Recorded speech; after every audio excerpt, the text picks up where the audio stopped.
한번 따라 하실까요? 어떤 간증거리가 있습니까? 기독교 2000년 역사에 가장 큰 영향을 미친 사람을 꼽으라면 예수님의 수제자 베드로도 아니고 예수님의 사랑스러운 제자 요한도 아니고 많은 사람들이 사도 바울을 꼽습니다. 사도 바울은 참으로 극적인 인생을 산 사람입니다. 인생의 반전과 역전 180도의 변화를 경험한 사람이 바로 바울입니다.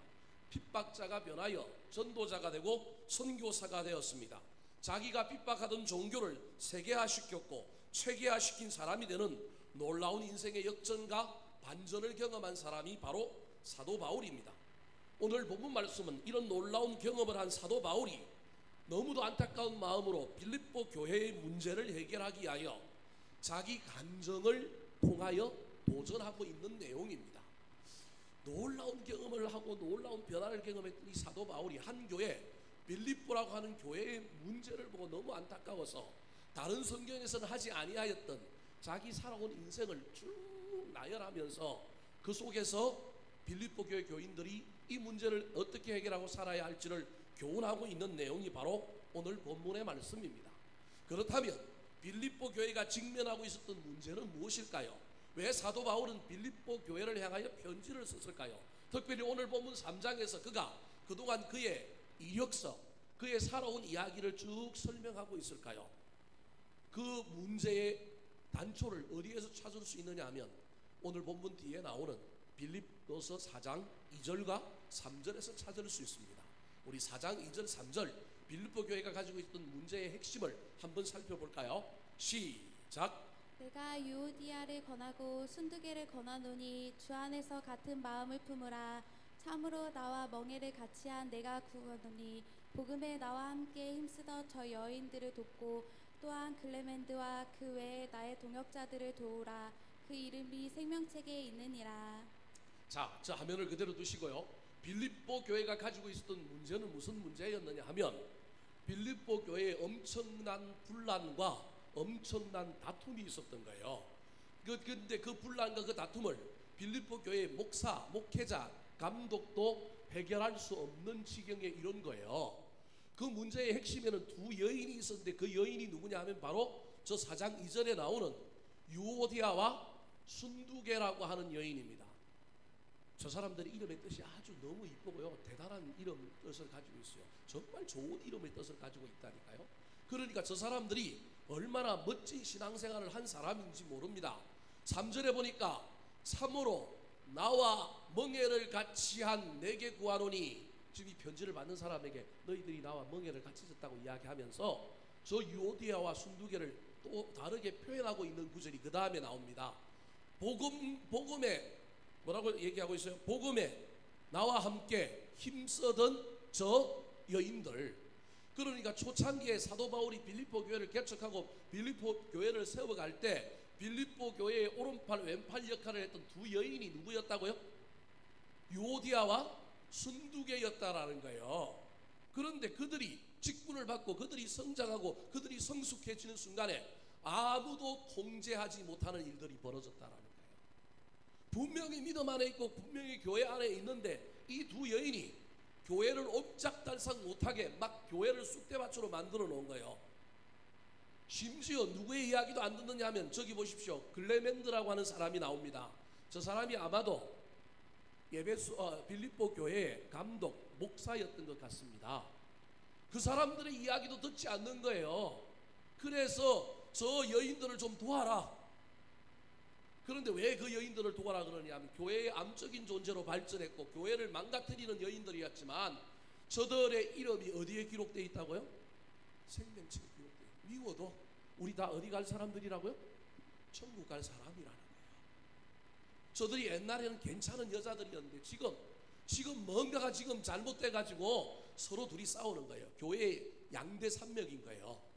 그래서 여러분 어느 편도 들어주지 않으면 목사가 아무 일도 할 수 없는 거예요.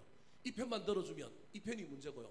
둘 다 합의를 해야 되는데 신기하게도 둘 다 합의를 안 하고 이쪽에 반대하면 이쪽은 좋다 그러고 이쪽이 좋다 그러면 이쪽이 반대하는 놀라운 일이 벌어진 거예요. 왜 이런 일이 빌립보 교회 가운데 벌어졌을까요? 빌립보 교회가 세워질 때 누구로 말미암아 세워졌느냐 하면 자주색 옷감 장사, 그러니까 물감이 귀하던 시대에 염료를 들여서 아주 고급의 자주색 옷감을 장사했던 여인 한 사람이 있었는데, 그 사람이 누구냐면 루디아라고 하는 여인이었습니다. 이 여인 때문에 빌립보 교회가 만들어졌어요. 그러니까 한마디로 얘기하면 빌립보 교회의 파워는 남성에게 있었던 것이 아니라 누구에게 있었던 교회예요? 여성에게 있었던 여성 파워가 대단했던 교회가 어느 교회였느냐 하면 빌립보 교회였던 거예요. 근데 이 루디아는 장사하러 돌아다니고 뭐 이러다 보니까 그 다음에 이 루디아의 뒤를 이어서 교회의 기둥과 같은 어머니와 같은 역할을 했던 사람들이 있었는데, 그 사람이 누구예요? 유오디아와 순두계였던 거예요.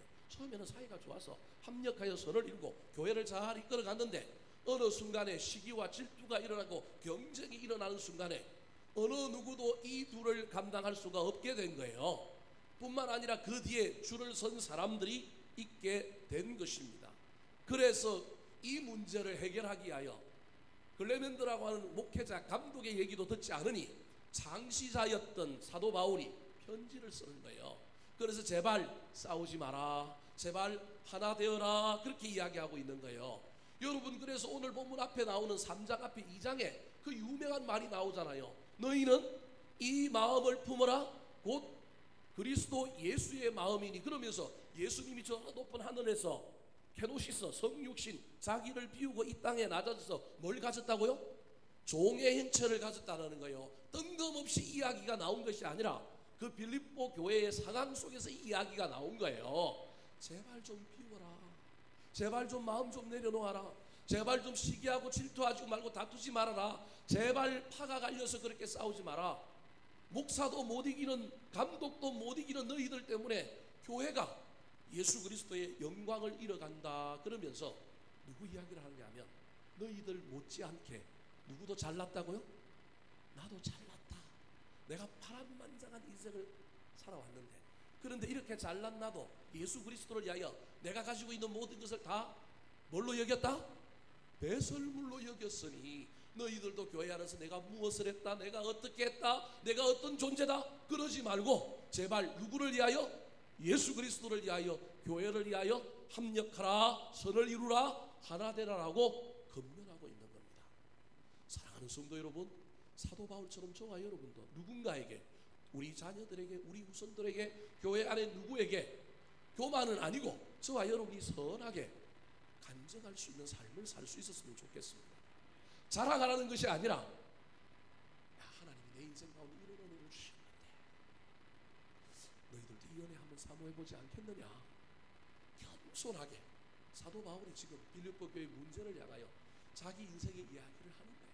내 인생의 이야기를 통하여 너희들도 나를 따르라는 얘기가 아니라, 나를 본받아라는 얘기가 아니라, 이런 나도 이렇게 내려놓는 삶을 살았으니 너희들도 이렇게 살아야 하지 않겠느냐.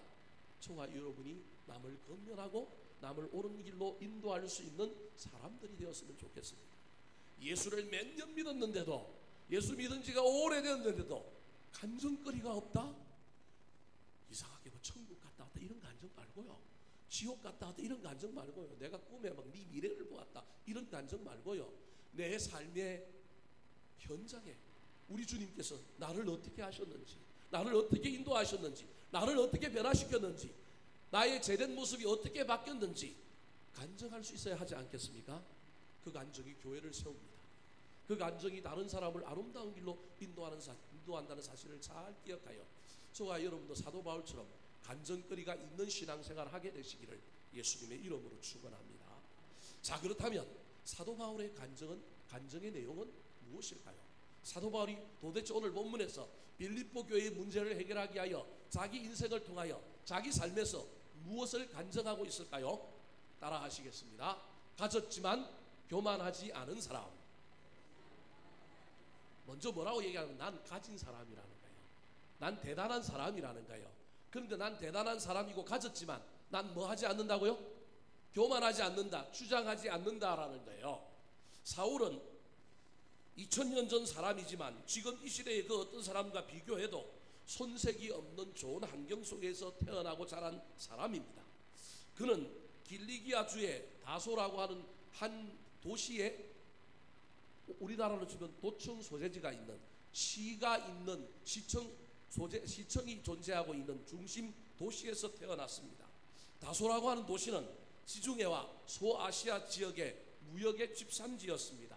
특별히 사냥털로 된 그 담요 또는 뭐 이런 그런 이불 뭐 이런 뿐만 아니라 여러 가지 코트 이런 걸 만들어서 판매하는 그 중요한 무역의 통로가 사울의 고향이었던 길리기아 다소였습니다. 천막, 휘장, 담요, 옷, 허리띠, 인장들을 만들어 팔았습니다. 그래서 이런 문화 속에서 자랐기 때문에 사도 바울에게 무슨 기술이 있어요? 텐트 메이커, 텐트를 깁는, 천막을 깁고 수리할 수 있는 그런 기술이 자연스럽게 누구에게 있었느냐 하면 사도 바울에게 있었던 겁니다. 그의 고향이 그런 일을 하는 곳으로 유명한 곳이었기 때문에 그렇습니다. 뿐만 아니라 이 다소는 큰 강을 끼고 바다로 연결되는 곳에 위치했기 때문에 상업이 발달했습니다. 그래서 다소에 그 당시에 뭐가 있었느냐 하면 대학이 있었습니다. 대학이 있었다라고 하는 말은 그리스 철학자들, 랍비들, 율법학자들이 덕실덕실했다고 하는 것을 의미합니다. 그래서 그는 자기 고향에서 유명한 철학자들 밑에서 공부를 했습니다. 유명한 랍비들 밑에서 공부를 했습니다. 그래서 철학과, 수사학과, 문학을 배운 당대의 지식인이었다고 할 수 있습니다. 심지어 그는 자기 동네에서는 더 배울 것이 없어서 가말리엘이라고 하는 당시에 이스라엘 예루살렘에서 최고의 율법학자에게 유학을 와서 그 밑에서 배울 정도로 다윗은 학문이 뛰어난 사람입니다. 오늘날로 치면 최고 학부를 다녔던 인재 중에 인재라고 할 수 있습니다. 뿐만 아니라 이 바울은 뭘 가지고 있었느냐 하면 로마의 시민권을 가지고 있습니다. 시민권은 이름뿐인 공허한 명예나 지위가 아니었습니다. 로마법에 의하면 로마의 시민은 형이 정해지기 전에는 체포할 수도 매질할 수도 없는 특권을 가지고 있었습니다. 아무리 흉악한 범죄를 저질렀다 할지라도 보통 흉악범은 십자가형에 처하는 것이 로마의 법인데 시민권자는 절대로 십자가형에 달아서 죽이지 않습니다. 뿐만 아니라 로마 시민은 그가 어디 있든지 간에 땅끝에 있든지 간에 로마 황제에게 재판을 받을 권리가 있어서 내가 재판을 받겠다 하는 순간에 그 즉시 그 지역에서 로마에 상소문을 보내서 로마 황제의 친위 부대가 와서 누굴 데리고 가야 되느냐 하면 상소를 제기한 로마 시민권자를 황제 앞으로 데리고 가서 재판을 받게 해주는 그런 놀라운 특전이 그에게 있었던 것입니다. 그러니 이 시민권을 돈을 주고 사고자 했던 사람들이 얼마나 많은지 모릅니다. 돈 많은 사람들의 유일한 소망이 그 당시 오늘날 예전에 우리 한국 사람들이 미국 시민권을 갖고 싶었던 처럼 이 시대에 많은 사람들이 돈이 조금 모이면 자기 신분을 바꾸기 위하여 뭘 가지고 싶어 했느냐 하면 로마 시민권을 돈으로 살려고 했습니다. 하지만 사도 바울은 로마 시민권을 돈을 산 사람이 아니라 태어나면서부터 뭐예요? 시민인 거예요. 그 말은 그의 아버지 엄마가 일찍이부터 로마에 뭐였다는 거예요? 시민이었다라는 거예요. 그건 그의 할아버지, 그의 할머니도 로마의 시민이었을 가능성이 있는 거예요. 물론 그것으로 올라가 봐야 알겠지만 여하튼 시민권이 세습되었다라고 하는 것을 알 수 있는 거예요. 최소한 2대의 시민이라는 거예요. 많게는 3대, 4대의 시민권을 가지고 있었던 귀족이요 명문 집안의 자녀가 누구였느냐 하면 바로 사도 바울이었다라는 겁니다. 그러니까 사도 바울이 얼마나 자랑할 것이 많습니까? 학식으로도 뛰어나죠. 율법적으로도 문제가 없죠. 그런 그가 오늘 얼마나 자랑하는지 모릅니다. 난 자랑할 만해. 나는 나야. 원어원이라고 하는 젊은 가수들이 부르는 노래처럼 내가 나라는 거예요. 나 말고 다른 사람이 없다고 자랑할 만한 사람이 누구냐 하면 사도 바울인 거예요. 자, 4절과 5절 말씀에 그 이야기를 하고 있습니다. 같이 한번 읽어볼까요? 시작. 그러나 나도 육체를 신뢰할 만하며 만일 누구든지 다른 이가 육체를 신뢰할 것이 있는 줄로 생각하면 나는 더욱 그러하리니 나는 8일 만에 할례를 받고 이스라엘 족속이요 베냐민 지파요 히브리인 중에 히브리인이요 율법으로는 바리새인이요. 자, 저기 보십시오. 4절에 뭐라고 얘기하고 있냐면 육체를 인간적이다 또는 인간 뭐 이렇게 한번 바꿔보십시오. 인간적인 측면에서 신뢰할 만하다. 난 인간적으로 대단하다라는 거예요. 근데 누가 다른 사람이 나타나서 나도 인간적으로 대단하다 그렇게 말하면 나는 그런 사람들 앞에서 더욱더 내가 더 대단하다고 말할 수 있는 사람이다. 그게 4절의 내용이에요. 그래서 내 앞에서 아무도 주름 잡지 마라. 번데기 앞에서 주름 잡으면 안 된다. 내가 번데기다라는 거예요. 지금 아무도 내 앞에서 육체적으로 인간적으로 자랑할 것이 없다. 나보다 잘난 사람 있으면 나와봐라 라는 거예요. 그러면서 더 자랑을 해요. 뭐라고 얘기하느냐면 나는 8일 만에 뭘 받았다고요? 할례를 받았다는 거. 이게 유대인의 아주 기본적인 내용인 거예요. 난지 8일 만에 할례를 받았다. 나는 어려서부터 유대인이라는 거예요. 뿐만 아니라 나는 뭐라고요? 이스라엘 족속이라는 거예요. 여러분 유대인들 중에 유대인들이 다 이스라엘 족속이 아니에요. 무슨 말이냐면 피가 섞였거나 뭐 문제가 있거나 여러 가지 뭐 있을 수 있어요. 근데 자기는 정통 유대인, 정통 이스라엘 백성이라는 거예요. 그러면서 뭐라고 얘기하면 나는 무슨 지파라고요? 베냐민 지파라는 거예요. 베냐민 지파라고 하는 건 뭘 얘기하는 거예요? 왕족이라는 거예요. 나 왕족. 까불지마, 나 왕족이야. 나 옛날에 사울이 우리 왕이었어. 1대 왕, 초대 왕의 후손이야. 뿐만 아니라 뭐라고 얘기하고 있어요? 히브리인 중에 히브리인이라는 거예요. 무슨 말이냐면 이 말은 엄마도 히브리인, 누구도 히브리인, 아버지도 히브리인. 저기 이스라엘 족속이라고 하는 건 우리 조상도 히브리인.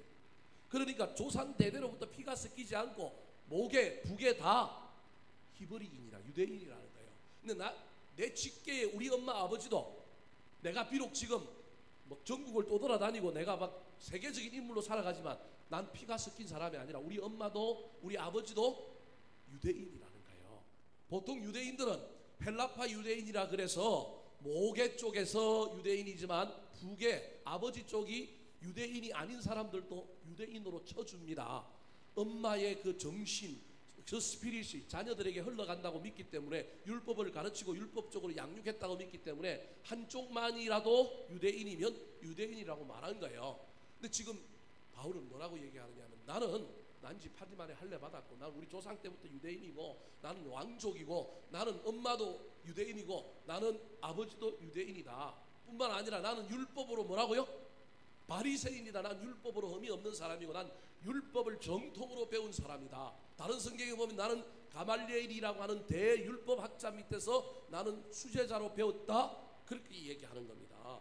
여러분 얼마나 자랑할 것이 많은지 모릅니다.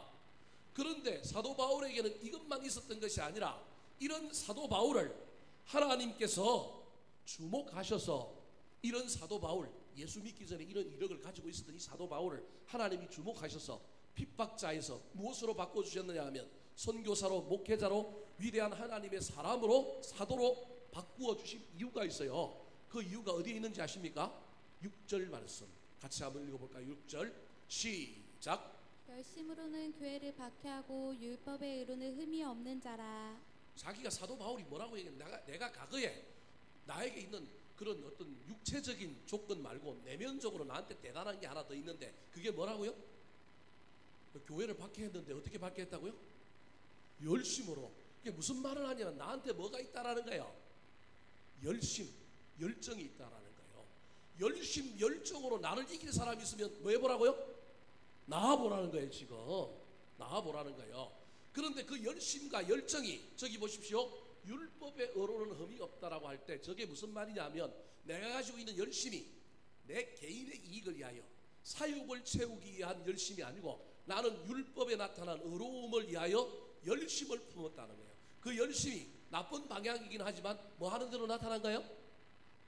교회를 박해하는 데로 나타났다는 거예요.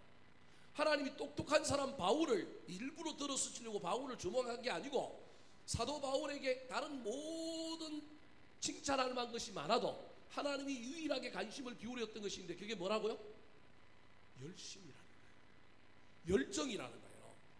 사도 바울의 열정의 방향만 바꾸어주면 그 열정의 방향만 바꿔주면 교회를 확산시킬 수 있겠다. 하나님 나라를 온 세상에 건설할 수 있겠다. 그걸 누가 보셨느냐 하면 우리 하나님이 본 것입니다. 그래서 여러분 사도 바울은 예전에 가지고 있던 걸 다 사실은 버린 사람이에요. 버렸지만 하나님이 열심 하나를 딱 붙들기 시작하니까 그 열심의 방향만 바꿔주기 시작하니까 버린 것이 비엔나 소세지가 되어서 당기니까 어떻게 돼요? 줄줄이 사탕으로 따라온 거예요. 사도 바울은 필요 없다고 생각하고 버렸고 사도 바울은 뭐만 가지고 있었느냐 하면 열심, 열정만 가지고 있었던 거예요. 그래서 그 열심과 열정을 가지고 있었기 때문에 그는 다 버린 거예요. 그런데 빌립보 교회 안에 유오디아와 순두계를 비롯한 그 밑에 줄을 서고 있는 사람들을 보니까 사도 바울이 보기에 버려야 할 걸 못 버린 거예요. 그래서 3절에 뭐라고 얘기하는지 한번 볼까요? 3절 말씀 시작. 하나님의 성령으로 봉사하며 그리스도 예수로 자랑하고 육체를 신뢰하지 아니하는 우리가 곧 할례파요. 자, 교회 안에서 일하는 사람이 어떻게 일을 해야 되느냐 하면 무엇으로 봉사해야 된다고요? 성령으로 봉사해야 되고요. 나를 자랑하는 것이 아니라 누굴 자랑해야 된다고요? 그리스도 예수를 자랑하라는 거예요. 뭘 신뢰하지 말라고요?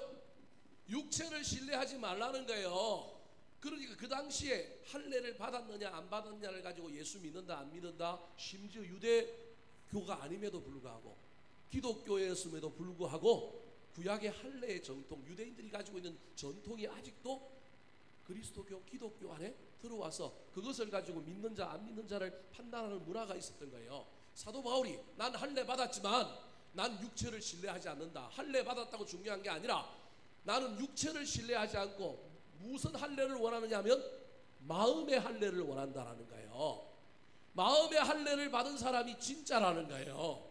사도 바울은 그래서 그가 가지고 있던 모든 것을 다 가지고 있었지만 자기는 마음의 할례를 받아서 다 버렸어. 나는 지금 하나님을 위하여 봉사하는데 인간의 열심으로 하는 것이 아니라 성령으로 봉사하고, 난 나를 자랑하는 것이 아니라 내 건 다 버렸고 누굴 자랑한다고요? 예수 그리스도를 자랑한다. 그렇게 고백하고 있는 겁니다. 사랑하는 성도 여러분, 여러분 지금 무엇을 가지고 있습니까? 돈입니까? 지식입니까? 가문의 전통과 배경입니까?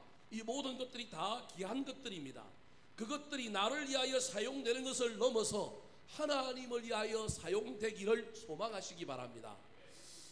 사도 바울은 가지고 있던 걸 다 버렸지만 방향이 바뀌니까 누구를 위하여 쓰여지게 되느냐 하면 버린 것도 하나님이 다 가지고 사용해 주셨습니다. 저와 여러분이 무엇을 가졌느냐가 중요한 것이 아니라 그 가진 것을 가지고 지금 어디에 쓰고 있느냐가 중요합니다. 무엇을 위하여 쓰고 있느냐, 그리고 그 가진 것을 저와 여러분이 어떻게 생각하느냐, 가지고 있는 곳에 겸손을 더하시기 바랍니다. 가지고 있는 것에 방향을 바꾸시기 바랍니다. 그러나 그 무엇보다도 가장 중요한 것이 있는데 그것이 무엇이냐면 열정은 빼앗기면 안 됩니다.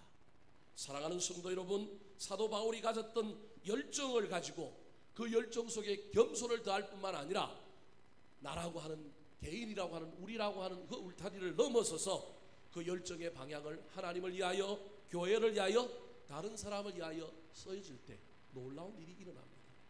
무엇을 가졌느냐가 중요한 것이 아니라 가진 것 위에 무엇이 되어져 있느냐, 겸손이 되어져 있어야 합니다. 가진 것을 가지고 그 방향이 어디를 향하고 있는가 잘 살펴보시고, 그런데 예수를 위하여 그 방향이 정해지지 않았다고 한다면 사도 바울처럼 버리시기 바랍니다. 가졌지만 버리면 하나님께서 놀랍게 회복시켜 주실 것입니다. 가졌지만 겸손하시고, 가졌지만 방향을 잘 정하시고, 열정은 빼앗기지 말고 달려가는 신앙생활을 하게 되시기를 예수님의 이름으로 축원합니다. 두 번째로 사도 바울이 간증하고 있는데 그의 간증의 내용이 무엇일까요? 첫 번째는 난 가졌다라는 거예요. 가진 사람이었다는 거예요. 근데 난 가졌지만 뭐 하다고요? 겸손해, 교만하지 않고.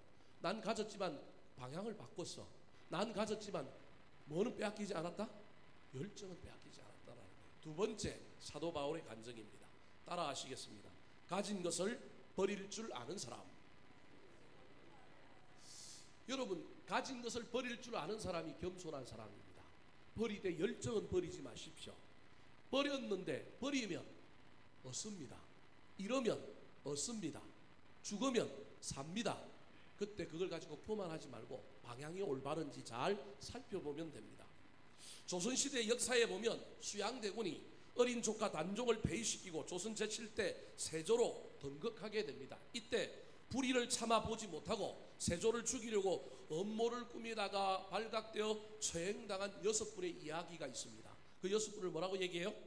사육신, 그렇게 이야기합니다. 성삼문, 박평년, 이계, 하의지, 유성원, 유엉부라고 하는 사람이, 이 사람들 무덤이 어디 있어요? 동작대교 끝나는 지점에 가면요, 노량진 있잖아요. 그 언덕에 동작역에서 딱 보면 보이는데 거기 뭐가 있어요? 이 사육신 묘가 있다니까요. 여러분 안 가봤죠?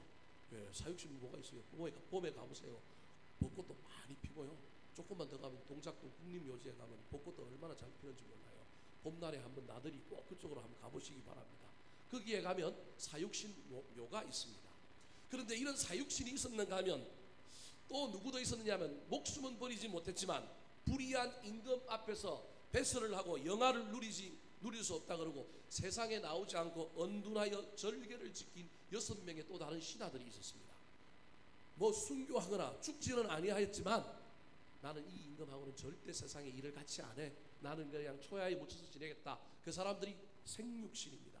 이맹전, 조여, 원호, 김시섭, 성담수, 남호연. 남호연 말고 건전이라고 하는 사람을 또 생육신에 치는 사람들도 있습니다. 여하튼 저 6명이 있는 거예요. 제가 오늘 왜 사육신과 생육신에 대한 이야기를 하느냐면 저 중에 기가 막힌 인물이 하나 있는데 그게 누구냐 하면 김시섭이라고 하는 사람입니다. 여러분, 이 김시섭은 태어난 지 8개월 만에 글을 읽었대요. 태어난 지 몇 개월 만에요? 8개월 만에. 윤재현 장로님 손녀딸 8개월 됐죠? 그걸 한번 익혀보세요. 읽을 수도 있어요. 이 8개월 만에 글을 읽었다라는 거예요. 여러분, 그래서 옛날에는 애가 태어나도 아이들 이름을 안 지어줬어요. 왜요? 죽으니까. 그런데 그 당시 유명한 문인들이 이 아이를 테스트하러 왔는데 8개월 된데 애가, 어린 애가, 말도 아직 잘 못하는 애가 글을 읽는다는 거예요. 그래서 그의 이름을 뭐라고 지은 거예요? 시섭이라고 지은 거예요. 배운 대로 뭐한다? 익힌다. 그래서 시섭이라고 하는 이름을 지어준 거예요. 3살이 되었는데요, 뭘 지었느냐 하면 시를 짓는 거예요. 오늘날 우리처럼 한글씨가 아니고 그때는 한문으로 운율을 맞춰야 되고 뭐 여러 가지 복잡한 한시예요. 이건 오늘날도 짓기가 쉽지가 않단 말이에요. 근데 그 시를 지었고요, 5살에 모든 유학을 하는 사람들이 읽어야 될 책의 그 아주 최고봉에 해당되는 중용이라고 하는 책과 대학이라고 하는 책을 통달한 거예요. 3살 때 유모가 맷돌을 가는 걸 보고 한시를 지었는데 그 시가 얼마나 탁월하고 뛰어났는지 온 나라에 소문이 퍼질 정도였습니다. 그 당시 재상이 우리나라로 치면 국무총리가 누구였느냐 하면 허조라고 하는 사람인데 그 시 때문에 소문을 듣고 그 집을 방문하여 정말로 얘가 지었는지 안 지었는지 보는 거예요. 그건 한시는 운을 떼면 그 운을 따라서 짓는 거예요. 우리나라로 치면 일종의 그죠? 삼행시 이런 거예요. 그냥 운 하나만 띄우면 주르르 나와야 돼요. 그걸 지었는지 안 지었는지 테스트 해보면 아는데 이 허조라고 하는 국무총리가 와가지고 막 해보니까 얘가 줄줄줄줄 막 무슨 운을 떼든지 간에 막 시를 지어내는 거예요. 우리나라로 치면 삼행시의 달인인 거예요. 그냥 뭘 내든지 간에 탁탁탁 지어내는 거예요. 그러니까 얼마나 이게 기특해요. 그래서 이 허조라고 하는 이 재상이 이 김시섭을 데리고 궁궐로 들어가고 임금 앞에 가고 임금 앞에서 시를 한 수 지으라 그러는 거예요. 그런데 이 5살짜리가 시를 지었는데 기가 막히게 시를 지어가지고 이 임금이 너무너무 좋아가지고요, 나중에 다음 때 임금 세자죠. 그 세자에게 얘는 인물이니까 얘가 크면 꼭 등용해서 큰 나라의 제목으로 써라 그런 거예요. 그 세자가 누구냐면 바로 세종대왕입니다. 그래서 세종대왕이 나중에 이 김시섭을 막 쓰려고 애를 쓰고 막 이러면서 김시섭에게 비단 50피를 내리고 장차 이 아이가 크면 아주 큰 인물로 나라에서 쓰겠다 그래서 이 5살짜리 이름이 김시섭이었는데 이 세종대왕이 이때 이름을 바꿔줘요. 뭐라고 바꿔주는지 아십니까? 김오세로 바꿔줘요. 몇 살이라는 거예요? 5살에 세상 물리를 깨우쳤다 그래서 김오세 이런 이름을 지어준 거예요. 그런데 세종대왕이 일찍 죽고 드디어 김시섭 나이가 21세 되던 때에 수양대군이 단종을 쫓고 왕위에 오릅니다. 그때 사육신이 죽은 사건들을 접하고 이 김시섭이 노량진 언덕에다가 책을 불사르고 나는 수양대군과 함께 절대 나라를 할 수 없다. 세종대왕이라면 내가 할 수 있겠는데 그분은 이미 돌아가셨고 나는 이런 악한 임금과는 절대 같은 일을 하지 않겠다. 그러면서 그때부터 김시섭이 세상을 방랑하고 유랑하면서 숨은 언둔자의 삶을 삽니다. 그때 그가 지은 한문, 우리나라 최초의 소설이 국어 수능 시험에 나오는 거예요. 금오 신화라고 하는 최초의 소설을 짓고요. 뭐 매월당집이라고 하는 시집이라든지 이런 것들을 막 지어서 언둔 세계에 있던 사람들에게 막 유포가 되는 거예요.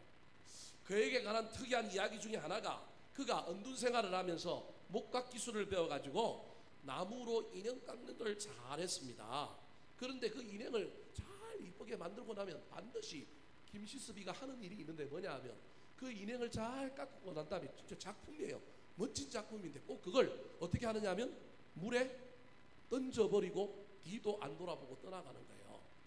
하루는 그게 너무 이상해서 지나가는 선비가 물었어요. 왜 그렇게 인형을 이쁘게 깎았는데 그걸 다시 던지느냐 그랬더니 자기 인생을 한탄하면서 얘기하는 거예요. 나는 이 세상을 뒤도 돌아보지 않고 나는 내 인생을, 내 일생을 나는 버린 사람이기 때문에 나는 인형도 깎았지만 버리고 떠난다. 그렇게 자기 인생을 그 사람에게 이야기했다는 전설이 내려옵니다. 여하튼 이 김시섭이가 세조가 왕으로 있는 동안은 절대 세상으로 나오지 않고 59세 되던 해 충청도 부여에 있는 무량사라고 하는 절에서 마지막 인생을 마감하게 되었습니다. 그래서 우리나라의 조선시대에 수많은 인재가 있지만 많은 사람들이 최고의 인재, 빛을 보지 못한 인재, 정말로 이 사람이 조금 더 일찍 태어나서 세종대왕 때 어린아이가 아니고 5세가 아니고 세종대왕 때 막 청년이었거나 이러면 우리나라 조선시대가 훨씬 더 발전했을 것이고 이 사람 때문에 조선이 엄청난 복을 받았을 것이다. 그렇게 말할 정도로 김시섭을 조선시대의 최고의 천재다. 그런데 불운한 천재다라고 이야기합니다. 여하튼 김시섭은 모든 것을 던져버리고 그가 가지고 있는 많은 것이 있었지만 던져버렸던 사람입니다. 김시섭에 못지않게도 저는 이 사도 바울도 뭐한 사람이냐 하면 가진 것을 주를 위하여 던진 사람이라고 볼 수 있습니다. 사도 바울이 자기를 이야기하면서 난 많이 가졌지만 난 교만하지 아니하였다 뿐만 아니라 나는 많이 가졌지만 그걸 뭐 했다고요? 버릴 줄 아는 사람이다. 다른 말로 표현하면 가진 것만 버리는 것이 아니라 우리 그리스도인들은 때로는 억울함도, 때로는 내 안에 있는 울분도, 때로는 내 안에 섭섭함도, 때로는 내가 가진 또 어려움도 뭐 할 줄 알아야 된다고요? 버릴 줄 알아야 된다. 여러분 이게 그리스도인이라는 거예요. 버리면 돌아옵니다. 전도서 12장에 네가 8조각 7조각이라도 떡을 떼서 어디에 던지라고요? 물 위에 던지래요. 버렸다라는 거예요. 근데 버리면 어떻게 한다고요? 돌아온대요. 신기하게. 나한테 안 돌아오면 누구한테 돌아온다고요? 후손들에게, 자손들에게 돌아온다는 거예요. 이게 성경의 이야기입니다. 사도 바울은 많이 가졌지만 교만하지 아니하였고 방향을 바꿔서 그 열정을 식지 않게 만들었던 사람일 뿐만 아니라 그는 버릴 줄 알았습니다. 자, 오늘 본문에 나오는 7절 말씀 같이 7절 8절 말씀 같이 한번 읽어볼까요? 시작. 그러나 무엇이든지 내게 유익하던 것을 내가 그리스도를 위하여 다 해로 여길 뿐더러 또한 모든 것을 해로 여김은 내 주 그리스도 예수를 아는 지식이 가장 고상하기 때문이라. 내가 그를 위하여 모든 것을 잃어버리고 배설물로 여김은 그리스도를 얻고. 자, 저기 보십시오. 사도 바울이 뭐라고 하냐면 내게 유익하던 것을 내가 해로 여기고 그 다음에 8절 마지막에 보니까 어떻게 했다고요? 배설물로 여겼다 그래요.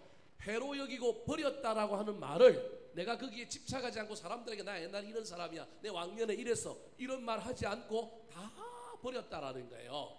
근데 여러분 왜 버렸는지에 대한 이유를 설명합니다. 저기 보십시오.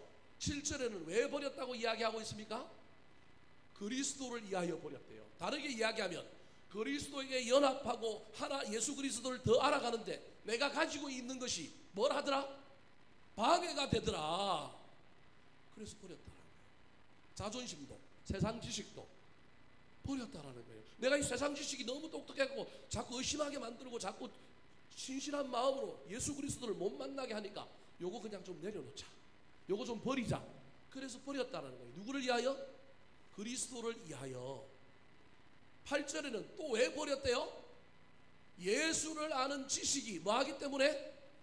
가장 고상하기 때문에 버렸다라는 거예요. 두 가지 이유가 나왔어요. 하나는 그리스도를 위하여 주께 가까이 가는데 방해가 되기 때문에, 또 하나는 주님을 배우다 보니, 주님을 알아가다 보니 이게 너무 고상해서 내가 세상 그 자랑할 것이 없더라, 자랑할 시간이 없더라, 자랑할 이유가 없더라. 세 번째 이유가 9절에 나옵니다. 자, 9절 말씀 같이 한번 읽어볼까요? 시작. 그 안에서 발견되려 함이니 내가 가지 의의 율법에서 난 것이 아니요 오직 그리스도를 믿음으로 말미암는 것이니 곧 믿음으로 하나님께로부터 난 의라. 발견되려 함이라. 누구 안에서? 예수 그리스도 안에서 발견되기 위하여 버렸다라는 거예요. 무슨 말입니까? 주님 안에서 내가 누구인지, 여러분 신앙은 하나님이 누구인지, 그 다음에 내가 누구인지, 그 다음에 하나님이 사랑하는 것이 무엇인지를 아는 것이 신앙입니다. 신앙생활하는데 하나님이 누구인지를 모르면 신앙생활 꽝입니다. 하나님은 아는데 내가 누구인지를 모르면 그것도 신앙이 문제가 있습니다. 하나님만 아는 거예요. 머리로만 아는 거예요. 하나님 알면 하나님이 거울이기 때문에 그 거울 앞에 나를 비춰보는 순간에 내가 누구인지를 알게 되는 거예요. 그래서 신앙생활하면 겸손해진다는 이유가, 신앙의 가장 중요한 특징이 겸손이라고 하는 이유가 그거예요. 나를 발견하고 난 다음에는 하나님의 시선이 어디 있는지, 하나님의 마음이 어디 있는지, 하나님의 뜻이 어디 있는지 그걸 알고 보게 되는 거예요. 그래서 하나님이 성도를 사랑하는 거라. 그래서 내가 사랑하는 거예요. 나는 저 인간이 미워 죽겠네. 하나님이 저 인간을 하나님의 아들이래, 하나님의 자녀래. 그 어쩔 수 없이 나도 사랑하는 거야. 싫지만 이게 신앙생활이라는 거예요. 그래서 사도 바울이 뭐라고 얘기하고 있냐면, 내가 가진 것을 버리지 않으면 내가 예수 그리스도 안에서 내가 발견이 안 되어져. 내가 누구인지를 몰라. 자꾸 내가 막 겉옷을 입고 있고 나를 치장하고 있는 것이 너무 많아가지고 그걸로 나를 못 비춰보는 거예요. 오늘날 교회 안에 자기 자신이 어떤 사람인지를 모르는 수많은 그리스도인들이 있는 거예요. 발견되지 못한 거예요. 다른 말로 하면 뭐 했기 때문에 그렇다고요? 뭐를 못했기 때문에? 버리지 못했기 때문에. 버리지 못했기 때문에. 여러분 이 말을 잘 기억하시기 바랍니다. 버리지 못했기 때문에 연합하지 못하고, 버리지 못했기 때문에 예수 그리스도의 고상함을 알지 못하고, 버리지 못했기 때문에 주님 안에서 내가 발견되지 않는 거라는 거예요. 근데 여러분 이 세 가지가 다 뭐라고요? 9절에 보니까 믿음이래요. 저게 믿음이래요. 우리는 의식적으로 내가 생각하고 뭘 믿는 것은 믿음이라 그러는데, 지금 뭘 믿음이라고 얘기하고 있느냐 하면 저게 믿음이라는 거예요.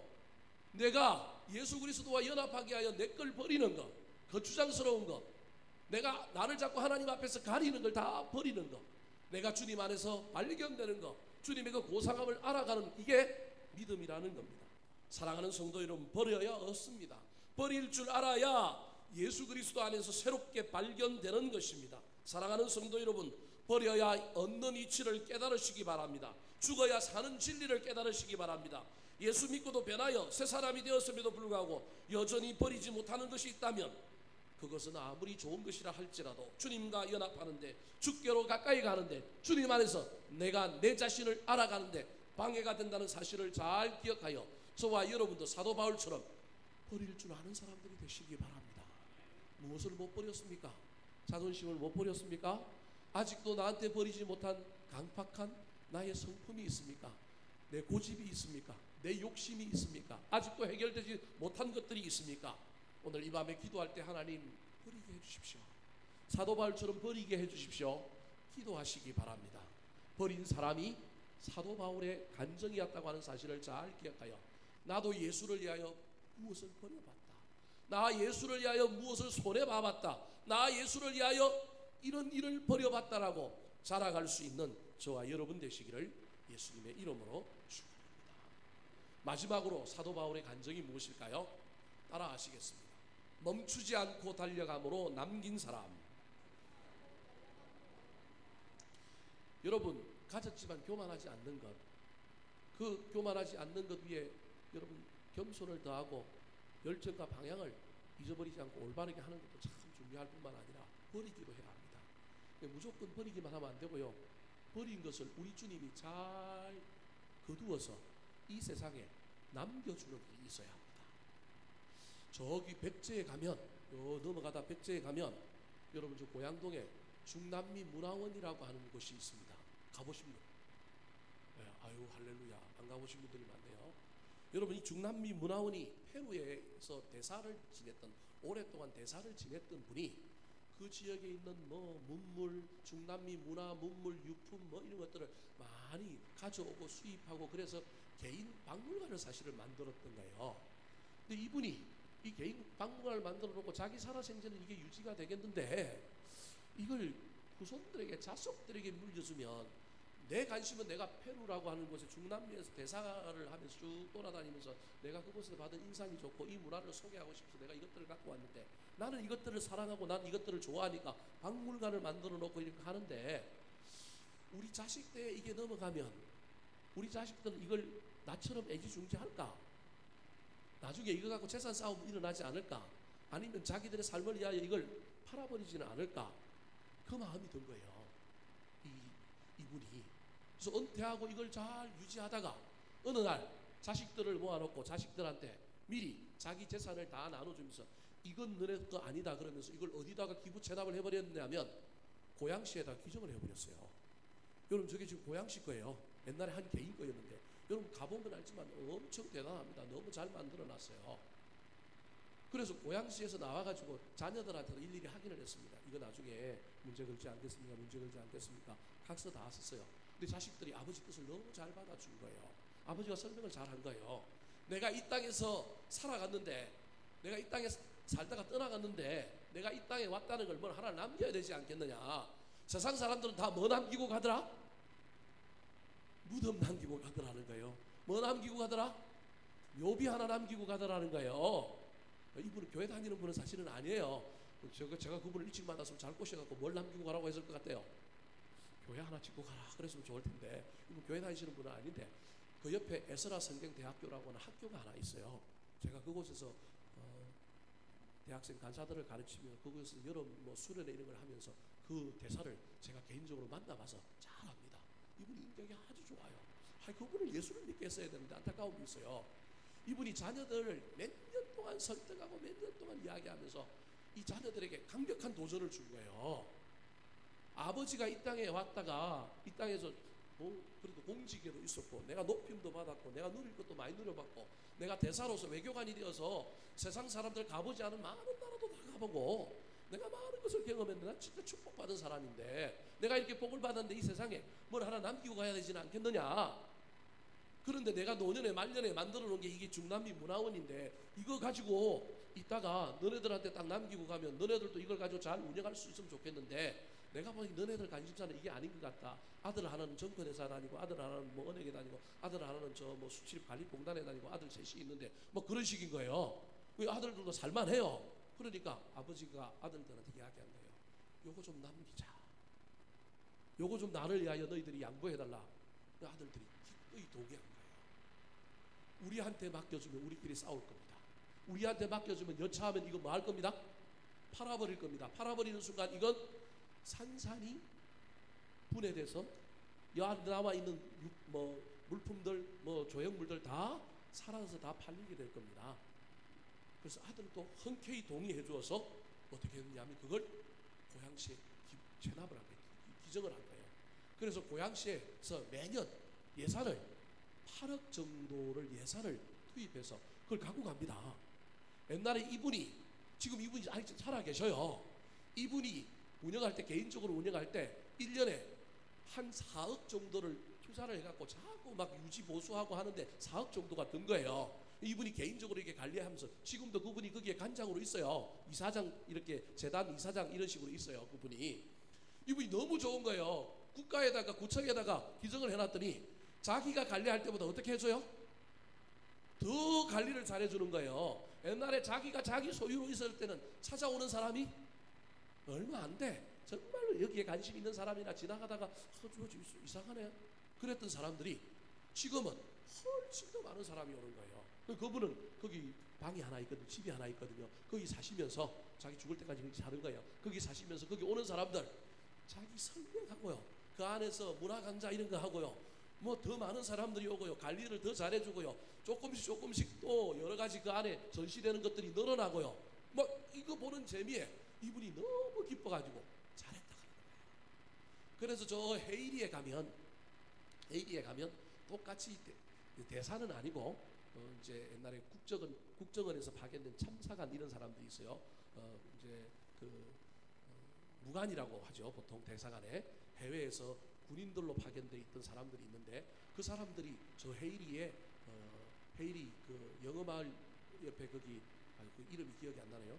그 마을에 몇몇이 모여 사는데 이 사람들이 뭘 하느냐 하면 그 남미 지역에 있었던 도자기 있잖아요. 접시 만드는 거. 이게 이제 세라믹 비슷하게 우리나라 공법하고는 좀 다르게 만드는 거거든요.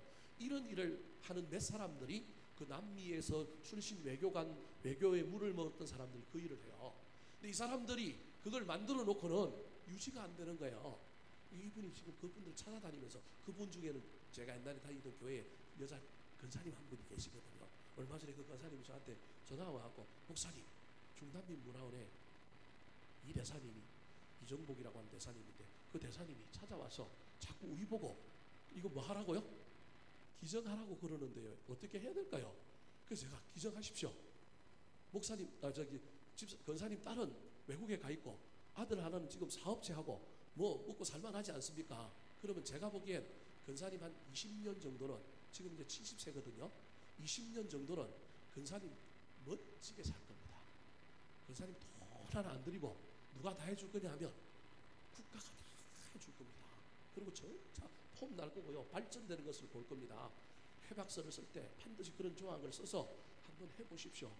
이분이 아직 용기가 안 났나 봐요. 아직 대답이 없어요. 그 중남미 문화원에 그 페루에 대사를 했던 그분이 찾아와서 그쪽에도 해리에도 그런 박물관을 하나 만들고, 그 개인이 가지고 있는 그걸 박물관으로 만들고 그걸 국가에 기증하라는 거예요. 여러분, 제가 왜 이야기를 여러분에게 하는지 아십니까? 이런 거창한 일은 우리는 할 수 없을지 모르겠지만, 저와 여러분이 이 땅에 살아가는 동안에 저와 여러분이 때로는 무엇을 남기고 갈 수 있다는 사실을 기억하시기 바랍니다. 우리가 기껏해봤자 우리 자녀들에게 재산 남기고요, 뭘 남기고요, 이런 정도의 삶을 우리는 그냥 살아가려고 합니다. 여러분, 거기서 조금 더 고상한 목표를 좀 품어봤으면 좋겠습니다. 사도 바울은 가졌지만 버렸습니다. 그런데 버렸을뿐만 아니라 그는 버리고 표대를 향하여, 주님이 주신 사명을 향하여 열심히 달려갔더니 하나님께서 사도 바울을 통하여 많은 것을 남겨주셨습니다. 사도 바울의 남은 인생은 달려가는 인생이었습니다. 달려갔더니 하나님께서 남겨주신 것입니다. 어떻게 달려갔을까요? 자, 12절 말씀 같이 한번 읽어볼까요? 시작. 내가 이미 얻었다 함도 아니요 온전히 이루었다 함도 아니라 오직 내가 그리스도 예수께 잡힌 바 된 것 잡으려고 달려가노라. 자, 저기 보십시오. 내가 그리스도 예수께 뭐 되어? 잡힌 바 되어. 여러분이 예수님께 잡혀야 합니다. 그래야 뭘 남길 수 있다니까요. 예수님께 잡혔어요, 사도 바울이. 그랬더니 그 잡힌 것을 향하여 사도 바울은 잡으려고 뭐 했다고요? 달려가는 인생을 산 겁니다. 머물러 있는 인생이 아니라 뭐 하는 인생을 살았다고요?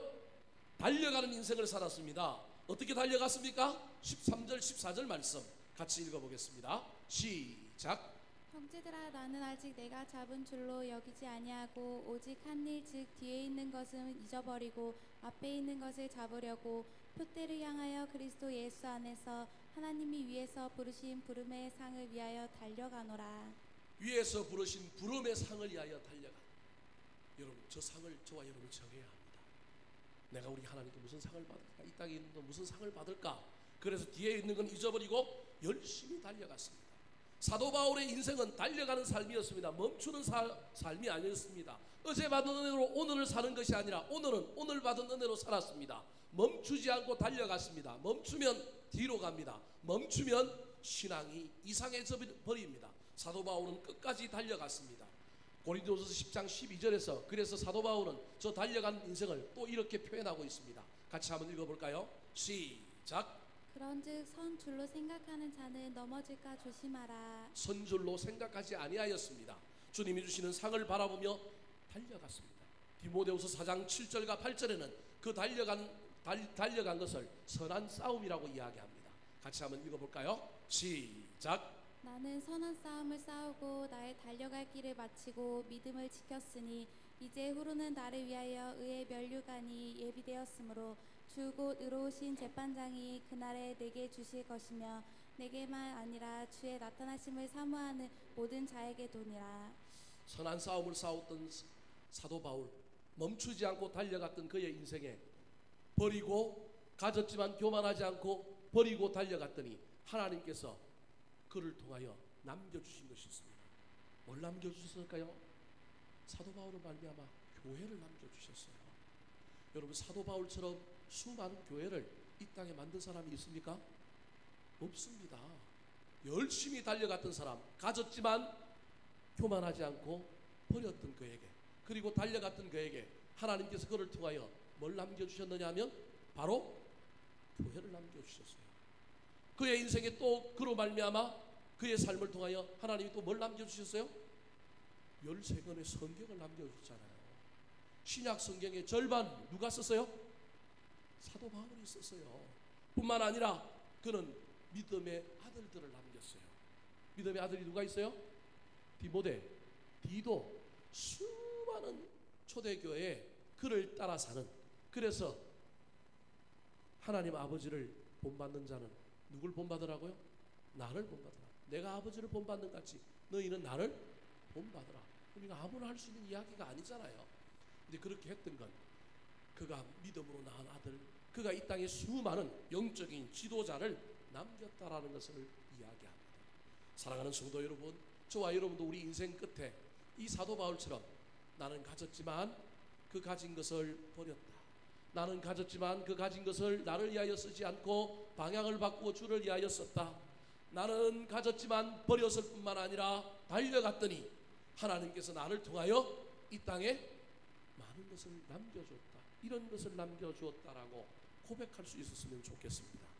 그래서 이 땅에 자식만 남기고 그냥 묘비 하나 남기고 묘 하나 남기고 떠나가는 것이 인생이 아니라 우리 각자의 삶에서 우리 각자의 달란트에 맞게끔 하나님께서 나에게 허락하신 그 귀한 것을 바라보며 남기며 살게 되시기를 우리 구주 예수 그리스도의 이름으로 축원합니다. 이 시간 우리 들은 말씀 붙들고 기도하기 전에 하나 찬양하고 기도할까요?